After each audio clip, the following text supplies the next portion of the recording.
Assalamualaikum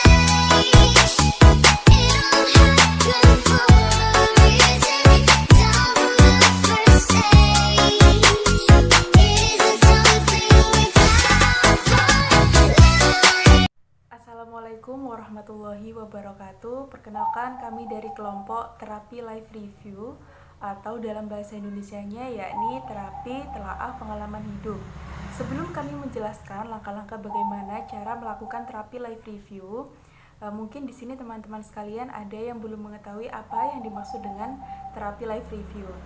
Menurut Wheeler pada tahun 2008, terapi life review atau telaah pengalaman hidup merupakan peninjauan kembali kehidupan seseorang di masa lampau, atau menurut Mona Lisa pada tahun 1999, telaah pengalaman hidup merupakan peninjauan kembali peristiwa hidup di masa lampau kemudian dituangkan ke dalam cerita hidup yang lebih positif. Setelah itu, terapi life review atau telaah pengalaman hidup pada lansia. Yang pertama, menurut Wheeler, tujuan terapi life review atau telaah pengalaman hidup yaitu untuk meningkatkan atau mencapai integritas pada lansia, meningkatkan harga diri, menurunkan depresi, dan mencapai peningkatan kepuasan dan perasaan damai pada lansia. Yang kedua, menurut Kelly DKK, yaitu untuk melepas energi atau emosi dan intelektual sehingga bisa mengatasi masalah pada saat ini. Dan menurut Siri Kenzi, akhir dari tujuan terapi telaah pengalaman hidup yaitu penerimaan diri, identitas diri yang kuat, dan memberikan arti dan makna hidup pada lansia.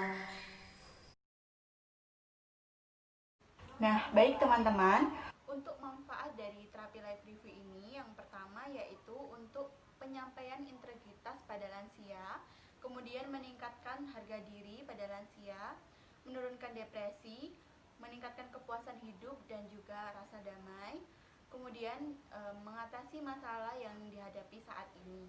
Nah, itu dia manfaat dari terapi life review pada lansia ini. Terima kasih.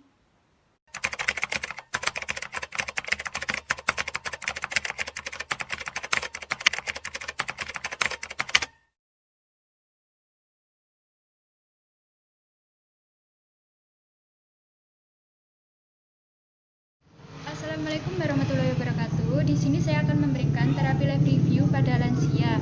Langsung saja, yang pertama adalah persiapan alat. Tidak ada alat khusus yang dibutuhkan, namun terapis bisa meminta klien untuk membawa barang yang dapat membangkitkan memori masa lalu, misalnya album foto. Yang kedua adalah persiapan lingkungan. Atur agar lingkungan nyaman, tidak ada gangguan, dan terjaga privasi klien. Yang ketiga adalah persiapan klien. Atur posisi dalam keadaan duduk. Jika tidak mampu duduk, maka posisi berbaring setelah duduk juga memungkinkan. Assalamualaikum, Mbak. Waalaikumsalam, Neng. Perkenalkan, Mbak, nama saya Anita Rina. Saya mahasiswa dari Situs Dinas Sehat PPNI Mojokerto. Di sini saya minta izin untuk ngobrol-ngobrol dengan Mbak. Apakah boleh? Nggih, monggo, silahkan. Baik, Mbak, sebelum kita ngobrol lebih jauh lagi, sebelumnya saya ingin tahu namanya Mbak siapa dan umurnya berapa. Nama saya Lastri, umurnya 60 tahun. Baru kemarin ulang tahun.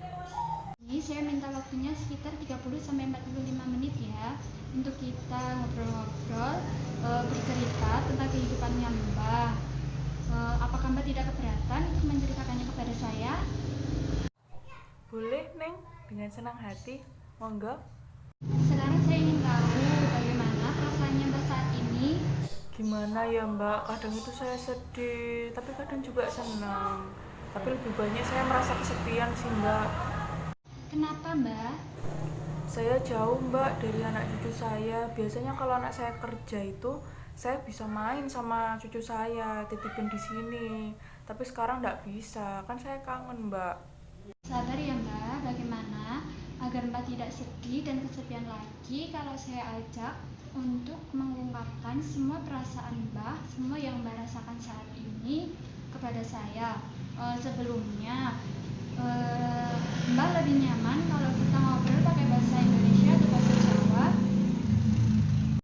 Bahasa Indonesia aja Mbak, biasanya di rumah saya juga pakai bahasa Indonesia kok sehari-hari. Soalnya kalau saya pakai bahasa Jawa, cucu saya tuh nggak ngerti. Sekarang Mbak ceritakan ke saya dulu kecilnya Mbak bagaimana, dan Mbak ingat-ingat hal yang menyenangkan ketika bersama dengan orang tua ataupun saudara ataupun teman. Oh iya Mbak, saya ingat. Jadi saya waktu kecil itu kan seneng sekali jajan-jajanan yang manis itu. Nah itu saya suka sekali tuh beli coklat yang 500-an itu. Nah terus saya itu rebutan sama kakak saya. Akhirnya saya dihukum sama orang tua saya. Tapi setelahnya saya diberikan mainan, kan saya seneng Mbak. Jadi nggak apa-apa dimarahin. Wah, seru sekali ya Mbak.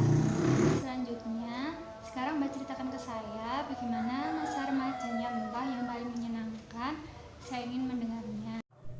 Kalau masa remaja saya itu Mbak seneng, soalnya saya dulu sering gonta-ganti pacar gitu Mbak. Tapi terus saya punya musuh di kelas saya, sekarang jadi suami saya. Itu sih yang nggak bisa saya lupa sampai sekarang. Wah, masa remajanya Mbak seru dan menarik sekali ya. Sayangnya saya tidak bisa ikut menyaksikannya secara langsung. Kalau saya bisa menyaksikannya secara langsung, mungkin saya ikut merasakan kebahagiaan yang pada saat itu Mbak rasakan. Mbak bisa aja. Mbak, setelah kita bercerita, bagaimana perasaannya saat ini? Alhamdulillah senang sekali Mbak, soalnya saya bisa nostalgia masa muda saya gitu, masa kecil saya yang menyenangkan. Alhamdulillah kalau begitu ya Mbak, kegiatan kita hari ini sudah selesai. Mbak masih bisa mengingat dengan baik kenangan-kenangan indah Mbak di masa dulu. Untuk selanjutnya, semoga Mbak tidak murung dan sedih lagi ya. Pertanyaan Mbak sebelum saya pamit. Sudah ndak ada kayaknya Mbak. Baik Mbak, jika tidak ada pertanyaan, saya cukupkan sekian ya. Terima kasih untuk waktunya. Iya Mbak, sama-sama. Hati-hati ya. Let's go. It'll happen for